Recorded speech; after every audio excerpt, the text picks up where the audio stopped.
like. This is oxygen, and this is something called nap gas, which helps us cut.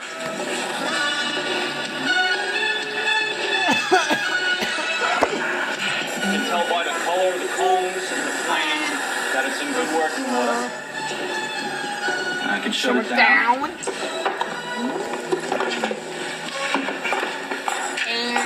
And I also have to check our first aid bag.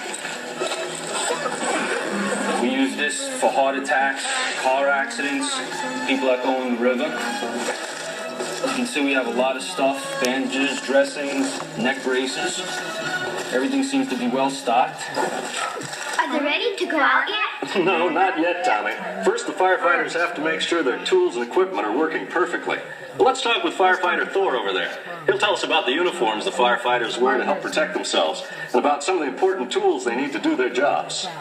We're going to talk about some of the personal equipment that the firemen use. First of all, we all wear special clothes in the firehouse that help protect us from heat and fire. And we also wear these harnesses that we use when we use ropes. In case we had to save ourselves from a fire or save somebody else from a fire, we can attach these harnesses to a rope and lower ourselves or lower someone else to safety. When an alarm comes in, I would first put on my radio. I would just put it around my neck like this and make sure it's turned on. And this allows me to communicate with the other firefighters that are working at the fire. Then I would put on my boots, and I have a pair of brand new boots to put on today. And we just slip our shoes off that we wear at the firehouse, and we slip on the fire boots. And these boots are specially designed for firefighters. They have steel in the toe and underneath to help protect us from walking on any nails or broken glass or anything like that. And they also pull up like this.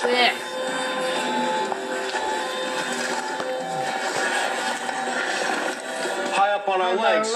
And this protects us from hot water and broken glass and nails and that sort of thing when we're crawling around inside of a fire. Then I would put on my coat. It's a very big, heavy coat, made of very special material to help keep firefighters safe. And it snaps up like this.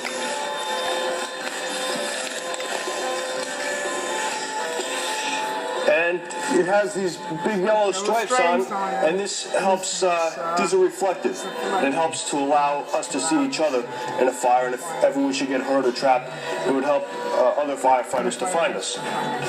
Then I would put my flashlight on. It's very dark. Even in the daytime with all the smoke, it's very dark in the fires. To make sure it works. Then I have my fire gloves. And these are also special for firefighting. They help protect us from steam and water burns, as well as from touching anything that was hot or sharp. And then I would put on my helmet. And the helmet also has yellow stickers on it that reflect to help see each other. And it has a number, the number of our company. Number 7. And that allows us to identify each other at fires. It also has eye shields that come down in front to help us help protect our eyes. And it has a liner inside that comes down. These flaps come down to help protect our ears so our ears don't get burned. So we're pretty well protected. Then after we got to the fire, I would put my air mask on. Because there's a lot of very dangerous gases in fires. The gas and the smoke is very dangerous. It goes on like this. And it has a belt to go around my waist.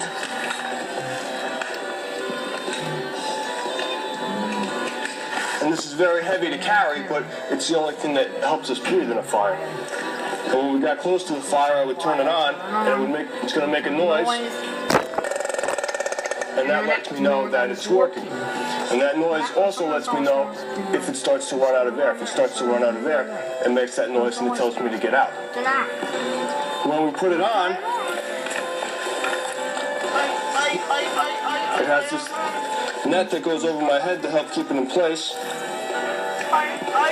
And I'd be kneeling down on the floor because it'd be very hot and it'd be cooler down here. Now we put it on. And then put my helmet back on. And that's what it would sound like inside a fire. I don't know if you can hear me now, but that's what it sounds like. And some people might think that's pretty scary, but that's what we have to do when we come into a fire. So if you ever hear or see anybody like that, don't be afraid of them. They're a firefighter. That's what they look like. Whoa, where did everything go? I can't see. These helmets are made for the firefighters, Tommy. Maybe when you get older, you'll decide to be one. When is everything happening? Are the trucks going out yet? Fire engines are always ready to go out, Billy, at a moment's notice. But there's still a lot more preparation involved. Every day, firefighters first have to make sure all their tools and equipment are inspected. Some of that equipment's kept on ladder trucks. Take a look. Hi, this part of the fire truck has a number of tools that saves a lot of lives. Up here we have what looks like a sled, but it's really called a Stokes. It looks like a sled, but we might use this, actually, if you're hurt in a fire, to bring you out of a building. That's only in a very rare case. Now in here, this is where we have a lot of other fun stuff. This is called the Jaws of Life. This is the generator. This is what we actually use to start up the Jaws of Life. Now this is a cutter, and as you'll see, this opens and closes, so we can cut open a car like it was a tin can. And this we use to spread open the car, also in order to get you out if you're in there, if you're in danger. Look, boys, the firefighters are checking their saws to make sure they're working properly. Sometimes at a fire, doors are locked and the firefighters have to cut through hard metal to get inside. The saw can help them get to people in trouble quickly and save lives. The firefighters have to start their saws every day. Now the firefighters are testing their ladders. See how quick they are? The ladder can help them climb up to a window to help someone. This portable ladder is called an extension ladder. Watch how the men run to set it up. The ladder is made of fire-resistant metal. It has a pulley that raises a second inside section. Once they lock that in place, presto, up they go. It takes very little space on the truck, but when it's extended, this tool becomes a long, sturdy ladder.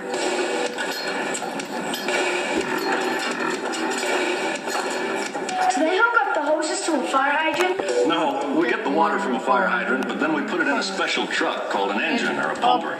Let's talk with Don, the engine driver, about how the pumper works. We call him the chauffeur. This is an engine pumper. What it does, it puts water on the fire to basically, that's the job of this apparatus. When we pull up to a fire or any kind, we'd hook up to a fire hydrant and get water inside the pumps through this here fitting right here, 4.5-inch inlet. We then hook up our hoses to the outlets. These here gates, we pull them to let the water come out, to go through the hoses to the fire. The dials tell me how much water I'm getting from the pressure from the hydrant, how much pressure I'm putting out, and each individual hose line which I open up. We have lines connected to. Well, we have, on this here stretch would be an 1 3/4 hose with 2.5-inch also on it if we get that far into it. This would be basically used for a small fire, 1-room, 2-room fire. That'll be one of those first line stretch. If it's a heavy volume of fire, they won't use that line. They'll only use that on a smaller fire. Otherwise, you use a 2.5-inch line, which you would get more water out of, which is the main thing. The more fire, the more water you want to put onto it. And you would hook it up to either gate. You'd have the right fitting onto it. This is hooked up for the 1 3/4 would go onto this one. Now here you see the smaller fitting there, so that would be for the smaller hose. This one's hooked up for a Siamese stretch to a large high-rise building. We would supply the Siamese outside in front of the building. You would see we'd use a larger hose because you want more water going into that hose. So you use a 3.5-inch hose for that, and that would go onto that. Back here, at the back of the rig is our hose bed. We have 1 3/4, 3.5-inch, and 2.5-inch hose. The 1 3/4, you would take your poles, pull it out, and go to the back of the rig and step back and wait for the other members of the team to pull off their lens that they may need for the fire.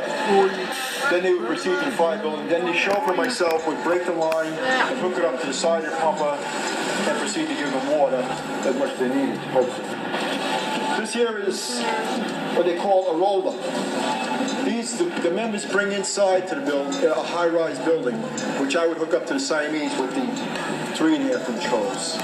This is used on the interior of that building because they can't bring this hose up 40 or 50 stories. So inside a high-rise building, there's outlets on each floor for them to hook up this hose. They'll bring in approximately 3 lengths to hook up on each individual floor, whatever they may need at that floor. The chauffeur also drives the truck. He's going to show us how to work all the controls. My job is to drive this to the scene of a fire and put water on the fire with this apparatus. Now in getting there, I would have to first naturally start up the vehicle and proceed. We would turn on all the lights, the emergency lights. They would all be going up on top and prepared to leave quarters. All the members would get on, we'd leave quarters with all the lights responding. In here we also have a public address system so that people know that we're coming or to get out of the way. We have an air horn, which makes a lot of noise. You've probably heard in the streets when you've seen fire engines go by. We have sirens that make many different types of noises. We have many lights that will flash on and off, so we are very colorful to coming down the block. Now, there is an officer normally sits on my right-hand side. He would be in control of the whole operation going to the fire. He takes charge of the lights, the air horn, all that stuff. Because my main concern is driving there and getting there safely as quickly as possible. You know, sometimes firefighters can spend hours just waiting around the firehouse. They're always ready to go, but they never quite know just exactly when somebody's going to call for help. It can be nice and quiet, and then suddenly, there's an emergency now. Somebody's called for help, and the firefighters are jumping into action. Let's go.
Whenever an alarm comes in, the firefighters have to respond. The faster they get there, the more chance that nothing gets out of control.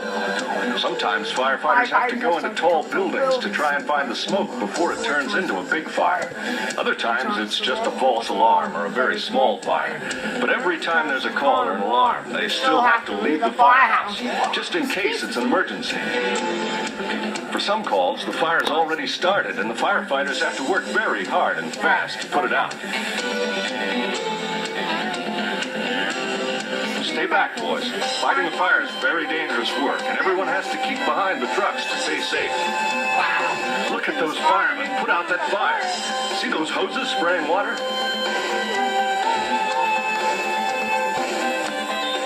Guys, one of the most important pieces of firefighting equipment is a ladder truck.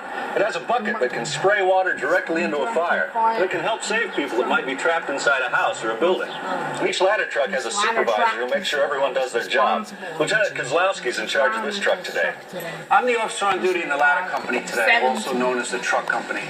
Most firehouses have two different kinds of apparatus. One of them is an engine. An engine is equipped with hoses, and it has its own pumps. The pumps pump the water to the hose, and the hose puts the fire out. Our ladder